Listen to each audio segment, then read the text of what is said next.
to life is a happy childhood.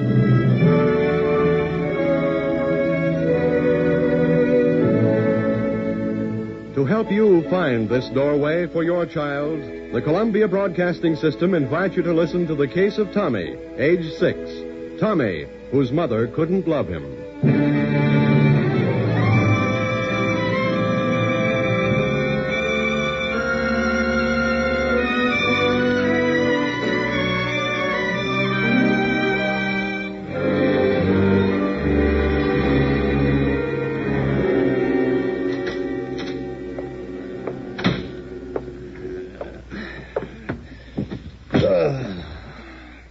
Hey, Tommy. Yes, Daddy? Hey, Tommy, go get me a wet towel. What's the matter, Daddy? You drunk again? Go get that towel, I tell you. I'm getting it, Daddy. Oh. Ooh, hurry up there, Tommy. I'm burning up. Here, Daddy. I made it good and wet. Oh, gee, Tommy. You sure know how to take care of your daddy. I always say you're the only regular one in our whole family. Why didn't you come home, Daddy? I've been waiting every day for you. So you found your way home, Tom Drake. I was hoping I'd be rid of you for good this time. Oh, shut up and don't start your nagging. Go on, get out of here, both of you. Mama, did you ask Daddy if he took my silver bracelet? What's she talking about? You know what she's talking about. And what about the clock? I suppose you sold that, too. Is that where you got the money for a 3-day bath? Oh, don't worry. You'll get your clock back. Kids will get a bracelet, too. I got plenty of dough. Plenty. Don't talk so big. When they catch up with you this time, it won't be for 6 months. A fine father you are. Steals his own kid's bracelet. Mama, please don't fight.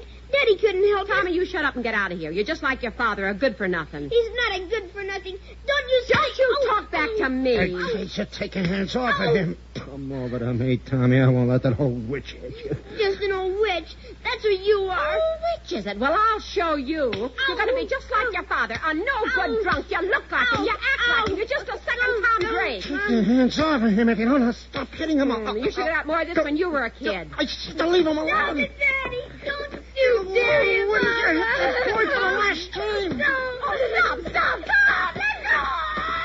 I'll show you. Just like you. Knock a woman down. What's going on in here? What's it to you? You Tom Drake? Who are you? Sergeant Hart, Police Headquarters. The chief wants to see you, Drake. What did you do this time, Sergeant? Plenty, ma'am. It seems that your husband likes to collect other people's jewelry. Who beat you up, lady? Who do you think? My loving husband. I hope he gets all that's coming to him. Where are you going to take my Daddy? Shut up, Tommy. Get your hat, Drake. Well, he won't be beating you up for a while anyway, ma'am. A lot of good that'll do me. How are we going to eat and pay the rent? These your kids? Yes, sir. Well, just call the child welfare. They'll help you. That's what they're there for. Come on, Drake. Don't take my Daddy. Don't take my Daddy. Don't take my Daddy.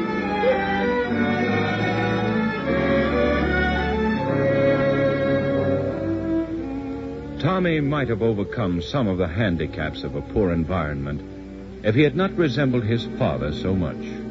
If he hadn't resembled the man his mother hated so bitterly. And she had good cause to hate him. He was brutal, he was a drunkard and a thief, and he certainly didn't try to make her or the children happy. Here was Tommy, the image of his father, a constant reminder to his mother of all the unhappiness that her husband had brought her. There was no way for her to get even with the man, but Tommy was a child. Tommy was helpless, and so he became the scapegoat for his mother's hatred.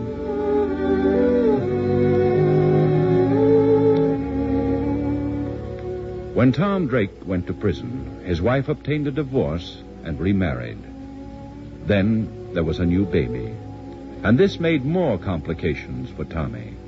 He not only had his mother's hatred to contend with, but he also had to adjust to a new family situation. Mamie, have you any idea where your brother could have went? I can't find him anyplace. I don't know, Papa. I haven't seen Tommy all day long. Didn't you find him, Joe? No. Oh, dear, he's been gone since 9 o'clock this morning, and here it is after supper. Not a sign of him. Mamie, I thought I told you to clear the table. Yes, Mama. Oh, Joe, I don't know what I'm going to do with that boy. One thing I know. Whipping the tar out of him doesn't help. We tried that. Every time that kid goes out, he gets into some kind of trouble. And he's a sneak, too. Know what he did to me, Mama? No, I don't know, and I don't want to know. He went and took... Keep quiet, Mamie. Thought I heard something. Mamie, go open the door and see if it's Tommy. What are you going to do to him tonight, Mama? Plenty. Here he is, Mama. He's been hiding. I bet he's been listening, too. You were afraid to come in, weren't you, Tommy? Oh, yeah? Who's afraid? I ain't done nothing. Staying away all day isn't nothing. Don't you live here anymore? Where you been all day? Oh, just around. Around where? Come over here and empty your pockets, all of them.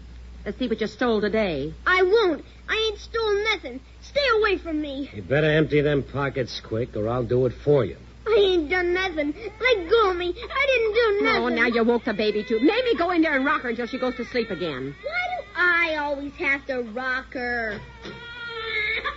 Oh, quit your yelling. A new cap pistol, a new top, new marbles. I bet you were in the 5 and 10 again, weren't you? No. And where did you get them? I suppose you bought them, huh? Yeah. Where'd you get the money? I ran errands for Mrs. Kent. Now I know you're lying. She told me she hadn't seen you all day. You're just like your father. That's how he began, taking little things and then big things. And where'd it get him? In jail. How would you like that? I don't care. I want my supper. Well, that's too bad. You don't get any. What do you want to do, starve me? I want my supper. You're not going to get a bite. Now you march yourself up to bed. You don't give me something to eat, I'll run away every day, and I won't come back. Oh, no, you won't. You won't run away. I know how I'm going to keep you home tomorrow. How? What you going to do to me now? You just wait and see. I know what I'm going to do.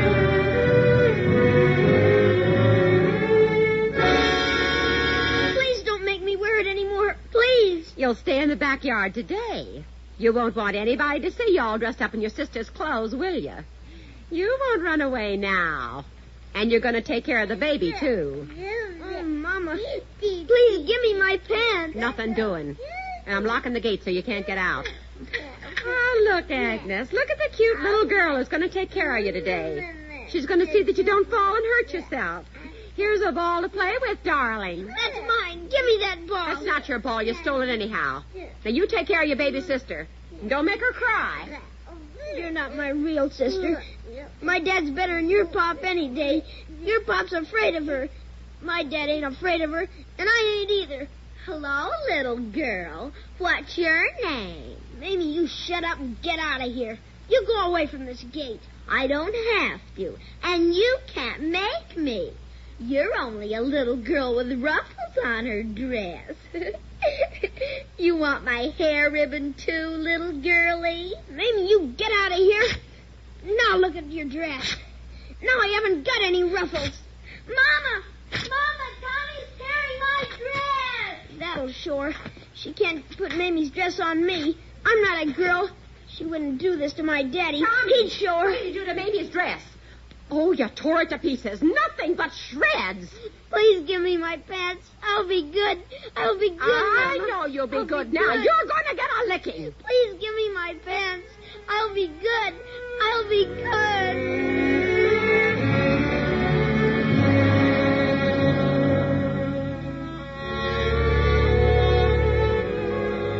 Well, Mrs. Wilkins wailed the tar out of Tommy. What good did it do? It relieved Mrs. Wilkins' feelings for the moment. But it only made Tommy more angry, more determined than ever to get even with his mother. He'd show her. He'd be a big, strong guy like his father. He'd be bad. Yes, Tommy knew how to get even with his mother. Hello, Mrs. Wilkins. Oh, it's you, Miss There's Kent. something I got to talk to you about. It's Tommy. Well, what's he been up to now? No good, I'm sure. Well, Tommy was helping me around the house, and I give him a quarter. Then I went to the store, but I left my handbag on the dresser. When I come back, a bill was missing, and Tommy was gone. Tommy, come in here. Tommy's a good boy, Mrs. Wilkins, but he can't go on taking things. He's just like his father. Tommy, come in here. I'm coming. What'd you do with the money? What money? I didn't take any money. Turn your pockets inside out and let me see. I haven't got any money. See? I ain't got anything. Where'd you spend it then? You've been gone all day. I didn't take her old $5. How did you know it was $5? That settled it. I'm going to call the police and have you taken away. Oh, Mrs. Wilkins, do you think it's the best thing to do? Tommy's No, Mama, please don't send me away. I didn't mean it. I couldn't help it. Couldn't help it. That's what your father always said. He couldn't help being a worthless, good-for-nothing thief. He wasn't. He was good to me. And if you put me away, I'm going to be like my father anyway. He's better than you are. You see, Mrs. Kent, I always knew it was in him. I've got to put him someplace where he'll learn that he has to behave. I hate to see him taken to the juvenile court, Mrs. Wilkins. Well, maybe I won't have to. There was a lady at the child welfare. Maybe she'll know where to put him so he'll grow up right.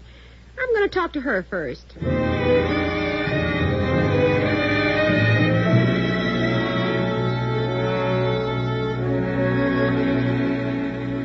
Mrs. Wilkins, you must have patience. Well, Miss Todd, you said that you people here at the Child Guidance Clinic could help Tommy. But it does take time. Well, he's been here twice now, and he hasn't changed a bit.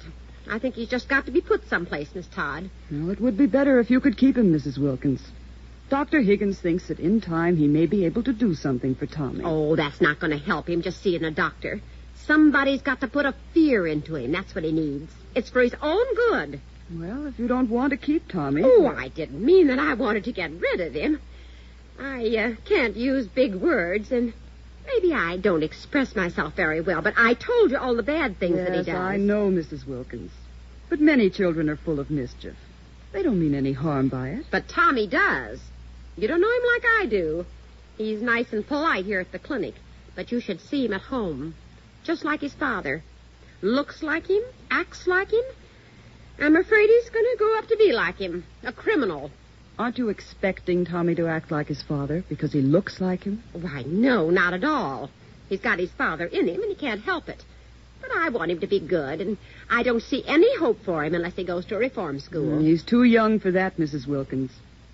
Perhaps the best thing to do is to find a good foster home for Tommy, with someone he could learn to trust and who would trust him. I think we have just the place for him. A Mr. and Mrs. Edgar Brown. Their son is married now. They've offered to take a boy. I think that would be best for Tommy. Well, I can't tell you people what to do, but I don't think it'll work. I know I can't handle Tommy, and I don't think anybody else can. Of course, you can try if you want to.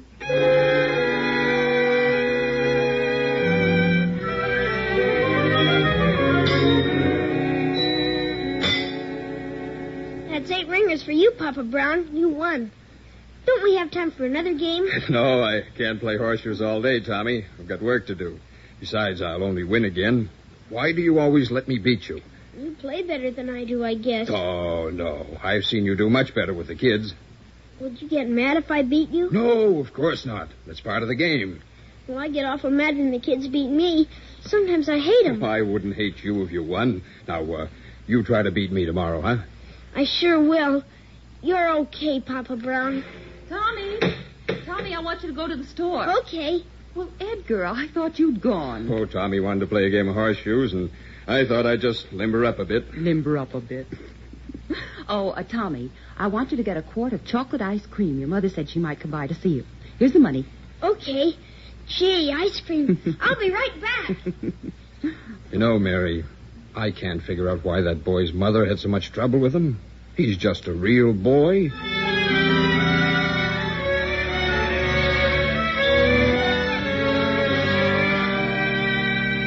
Tommy?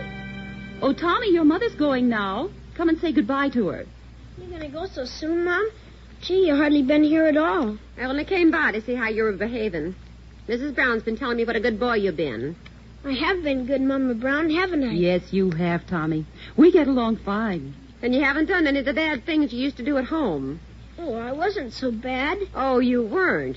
Well, you just made a nervous wreck out of me, and I couldn't even keep you. I'm telling you now, if you start running away and stealing again, Mrs. Brown won't keep you either. Then you'll have to be put away for good. I think Tommy's going to be all right now. He's only been here a month. He's still on his best behavior. You wait and see, Mrs. Brown. There's a devil in that boy, and you better watch him. Now I have to go. Goodbye, Tommy. You be good. Goodbye, Mrs. Wilkins. I hope she never comes back. Why, Tommy, she's your mother. Well, I hope she never comes back talking like that. Well, you just go on being a good boy, and she won't. Oh, say, you left your chemistry set here on the table. Well, what of it? Take it to your room, please. I don't have to. I don't have to do anything if I don't want to. Tommy, take it and put it on the shelf in your room where it belongs. Tommy! Tommy, what's the matter with you? You knocked it out of my hands when I was trying to help you.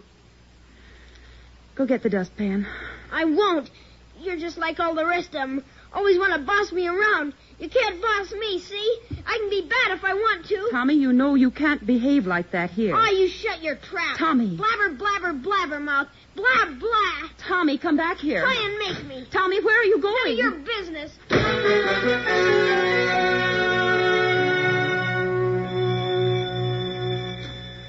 Come on, Mary. It's 11 o'clock. You'd better go to bed. Oh, Edgar, that poor boy out on the streets at this hour. I couldn't sleep anyway. You go on up. I'll sit here in the kitchen and wait for him. Well, I'll turn out the light. Maybe you can nap a little bit. All right, dear. Good night, Mary. And don't worry. He'll come home.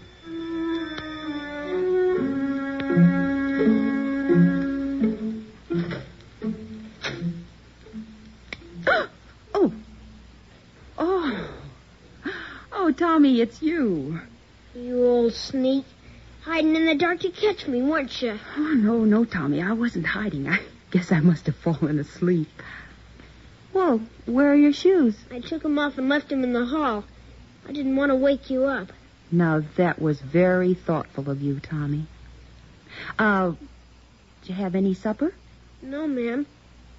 Gee, it's nice and warm in the kitchen, ain't it? Mm-hmm. I've been keeping your supper warm for you. Go on. Sit down there at the table. My mother never used to give me any supper when I ran away. No? Well, here it is right now, and here's your milk. Where'd you go when you ran out this afternoon? Oh, I just walked and walked. And then I didn't have any car fare to get back. Boy, chicken. This is good. Don't you lock the door at night? Somebody could sneak in and steal things. Well, I didn't lock it on purpose, Tommy. I knew you'd be home. When your boy was little, was he ever as bad as me? He was bad sometimes. But he was never as bad as you were this afternoon. I don't know what makes me so bad. It comes all of a sudden. Is Papa Brown mad at me? No, Tommy. He was sorry that you ran away, but he didn't get mad. Why, you aren't eating, Tommy. I'll bet you're sleepy. I guess I am. I never was so sleepy in my whole life. Well, you'd better go on to bed. You can spank me now if you want to. Spank you? Oh, no, Tommy. Come on, let's go to bed. Gee, you're a funny mother.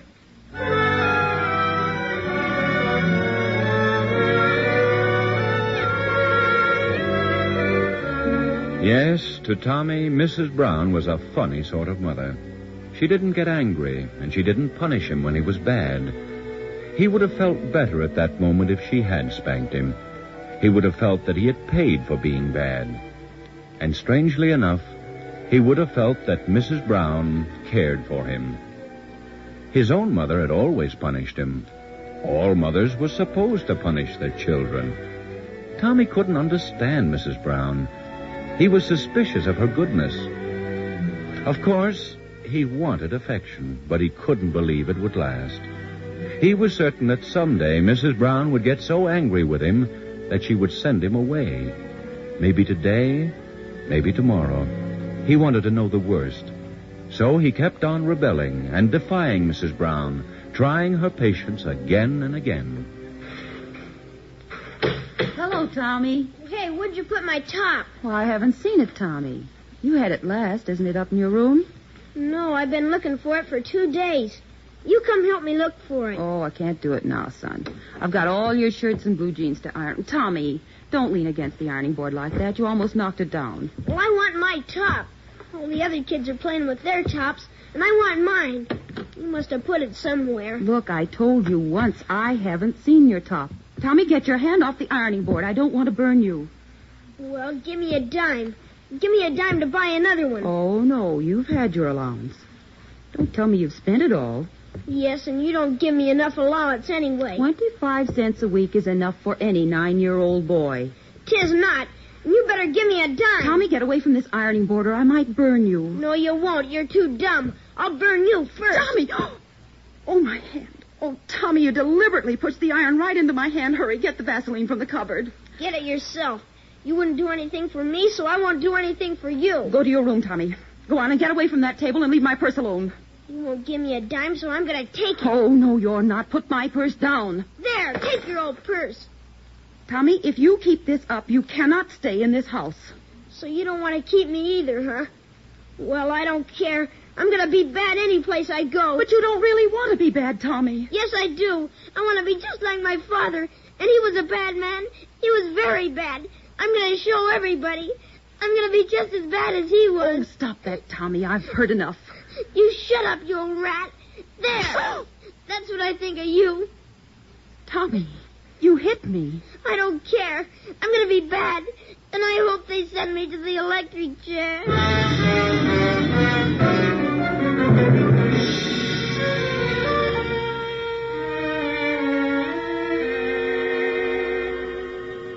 Mrs. Todd, I don't see how I can keep Tommy any longer. Oh, I know how difficult it must be for you, Mrs. Brown. We told you we expected Tommy to go through a period of bad behavior. Yes, but what I can't understand is that he was so good the first weeks we had him. Well, can you recall when his bad behavior started? Did anything happen to set him off? Well, I remember the first time he ran away, his mother had been to visit him, and of course she'd told me the bad things that he'd done. This made Tommy so mad at her that he just went into a tantrum and stormed out of the house. Well, you see, Mrs. Brown, Tommy loves his mother, no matter how bad she is to him. And he still can't accept the fact that she's given him away. His bad behavior now is to test you, to find out whether you're going to give him away, too. Well, I don't see how I can stand it any longer. I'm just not strong enough. Well, if you could possibly keep him, Mrs. Brown, I can't begin to tell you how important it is for Tommy. If you reject him, he'll feel that no one can ever love him. Then he'll believe that his mother was right, that he was born a bad boy. And he'll be convinced there's no use even trying to change. Oh, I would like to keep Tommy. There are times when he's so sweet and affectionate, I feel very close to him. Then again, he frightens us so much that I'm not sure it's even safe to keep him. Tell me, how does he behave when he comes home after his visits to the clinic? After he's seen Dr. Higgins? Oh, I meant to tell you about that. He's much better then. I'm glad. You see, Dr. Higgins feels that Tommy has really improved. And he thinks that you deserve most of the credit. Oh. You've given him love, done things for him. Tommy needed a father, too. Even if he can't show it yet.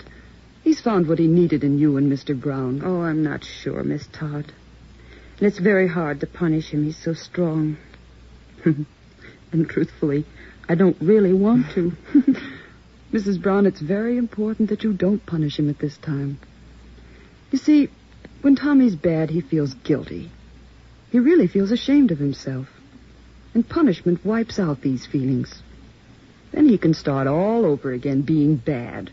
You were bad to him, he'll be bad to you. And so it continues, a vicious circle. If you act like a policeman at this time, if you punish him or threaten him with a punishment, he'll never feel the need to be responsible for his actions. He won't develop a conscience. He'll never develop an adult sense of responsibility. He will never grow up. Then would it mean reform school? Yes, and probably worse. But if we can help him to accept you as a mother, Tommy will be a different boy.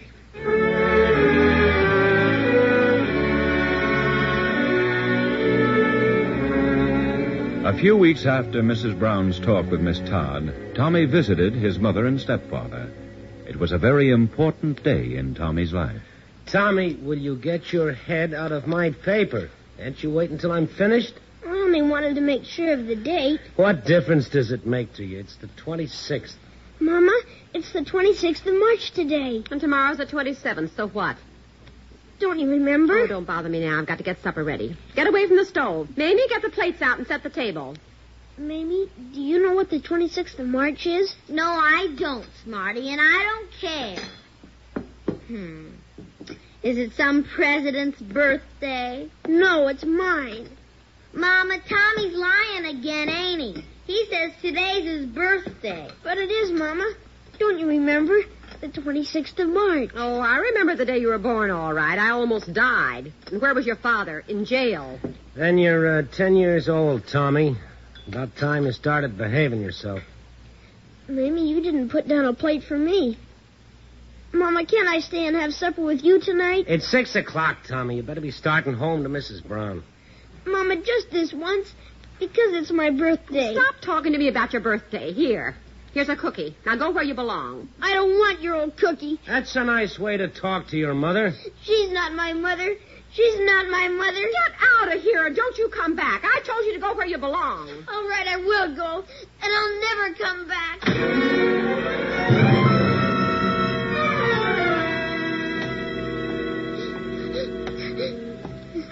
Hey, Sonny, what's the matter? What are you crying about?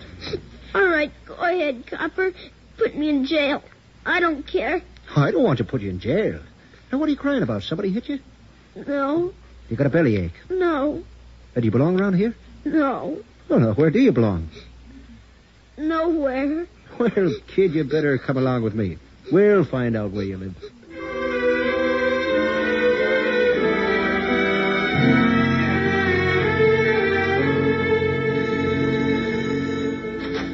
Good evening, ma'am. Good little fella. Tommy, where have you been? We've been waiting supper for you. Oh, good evening, officer. Tommy hasn't done anything, has he? Oh, no, lady. He just got lost. I guess everything's all right now. Oh, yes. Yes, thank you, officer. Good night. Well, come in, Tommy. There's a surprise in the dining room for you, son. Close your eyes. Come on.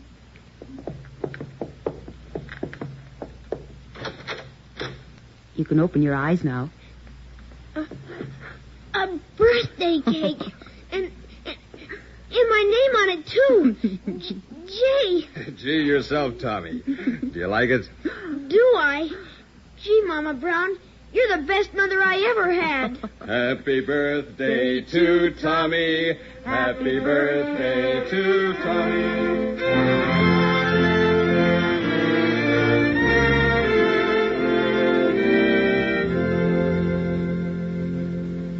At last, Tommy was ready to accept a new mother. He had broken the bond that tied him to the mother who couldn't love him and had rejected him. But Tommy isn't going to be a model child by any means. There are many stormy days ahead of him. But he is on his way to a more normal, a happier life. It's too bad that Tommy had to be taken away from his mother, but she could not be convinced that there was any good in him, and that it was possible for him to look like his father, yet not act like him. Children do not inherit criminal tendencies. Such tendencies develop out of unfortunate circumstances. Tommy's case is proof that even with a bad start, a child, if given affectionate care and understanding, can become an accepted member of society.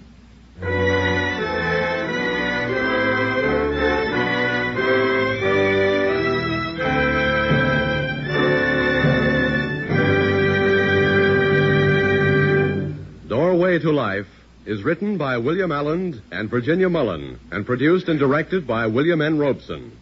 Heard in tonight's story were Johnny McGovern as Tommy, Sarah Selby as the mother, Ann Morrison as Mama Brown, and Bill Johnstone as the commentator. CBS invites you to tune in again next week at this time for the story of Jean, age 7, a child with infantile paralysis whose parents did not know how to help her.